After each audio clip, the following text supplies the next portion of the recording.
มบรรยากาศนะครับผมใส่บาตร พุทธมนต์สมโภชเป็นสิริมงคลโดย ครับผม แม่FC พ่อ FC น้องใบเตยน้องอบอุ่นครอบครัว บ้านใหม่บักลาอบอุ่นนะครับ ผม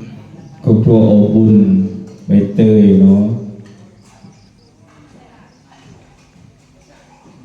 จีรถโมยังเที่ยวใครแต่เธอโรงอ้อยโอ้ยังเต้นหมดดอลหรอกเกี่ยวแต่โรงนี่วะโรงของบรรยากาศนะครับบรรยากาศทำบุญใส่บาตรง บประ นะค มา รับ ณ ผม กับ ชัดเพ 500,000 น กว่าขออนุโมทนาแม่ FC พ่อ FC ที่ได้สร้างให้แก่น้องอบบุญกับใบเตยพอพึ่งอาศัยไม่ให้ตกฝนกันฝนโอ้สาธุอนุโมทนามันนี่มาคุยเทรนน้องถุยน้องตรองเอากับแม่มาคุยนำพง FC มาคุยว่า